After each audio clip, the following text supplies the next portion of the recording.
Hello, everyone, and welcome back to Lomiko Metals channel. We're sitting here once again with Paul. And Paul, it's been a while, and I know a lot of exciting stuff has been happening there. But first off, how are you doing? I'm doing great, Michael. Good, good. Glad to hear it. So, can you kick us off by letting us know how have things been going with Lomiko Metals? Can you just give us a progress and update on the company? Yeah, we've been cruising along fairly well in the last little bit. Really focused on publishing a preliminary economic assessment and getting the news release out related to that. So we haven't had that news out yet. Lots of details and information about the project coming. So we're really excited about sharing that information, but we just can't get it out to public yet. So and we want everyone to stay tuned and know that it is coming. We've been telling people about it, but it's going to be I think an interesting time for this company. It's going to be the most important release that Wow. we've had. Wow. Well, yeah, you guys heard the man. Please stay tuned. We'll get it to you as soon as we possibly can. But that's not the only thing you guys have going on. You guys also, one of your guys' investments in a smart home device was awarded a patent approval. Can you tell us more about this Power Hub receptacle and what it is and why this is exciting? Yeah, I guess what it all starts back with the creation of a tech side, Lomiko Technologies of Lomiko Metals, and we thought that we really wanted to focus on particular products that would have much higher multiple returns on Mhm. investment than just the raw product of graphite, Yeah. and so or lithium or other things that we're looking for. So we had a number of different opportunities to invest in companies, and we did an investment into graphene 3D laboratories back in 2014, which eventually launched, became the company um, uh, G6 Materials now. And so we had a great amount of success. One of our subsidiaries that we also created along the way of Lomiko Technologies with graphene energy storage, and that is another one that's gotten a prototype developed. And the third one that we invested in was smart home devices, SHD smart home devices, and that's the company that's now received a patent on the IoT Power Hub. Wow. Yeah, it's interesting. A lot of people, you look at Lumika Metals, it's important to dive in and realize this technological side of things. It isn't all just about the exploration. You guys have a full-fledged business there. Is there anything else you want to tell people about what's coming up or anything else you want to clarify for people?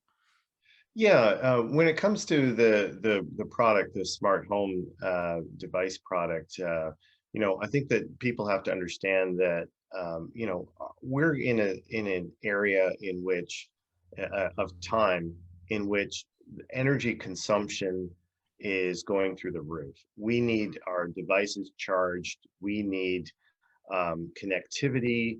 We need all of these things, and it's putting a power drain on our system. Mm. California recently said, "Oh, could you not charge your electric vehicles?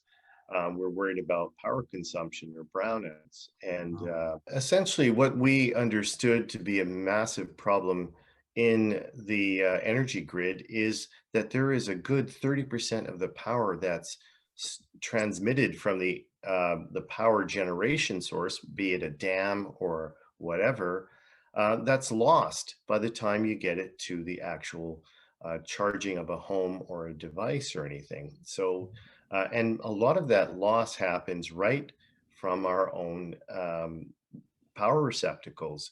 In fact, we have power converters that convert from AC to DC for our devices, and some of that conversion creates heat energy which is lost, and so you need to have a way to manage that. So we've created this device with that in mind. So yeah, this is what the device looks like, and if you can see it, there's all these USB connections on each side of it, and it's wired in.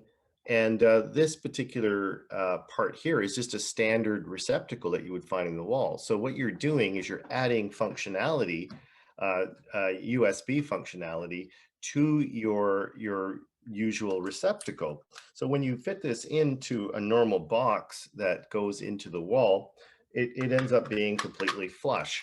So you have this being where the wall goes, and then basically only about half an inch or three quarters of an inch sticking out from your wall. So I think that's the beauty of this particular product. But not only do you have that normal two receptacle possibility, you can also put a camera there. So Wow. imagine that functionality. And then it doesn't only come in white, you can always have different colors in this faceplate as well.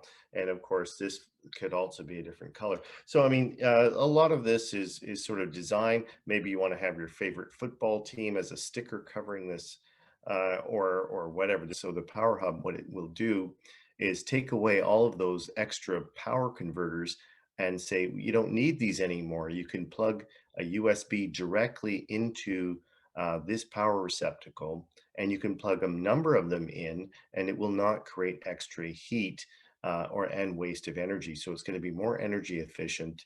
Your power bills are going to go down, and you're also going to be having a cleaner um, amount of energy that's being produced. So I really like the concept.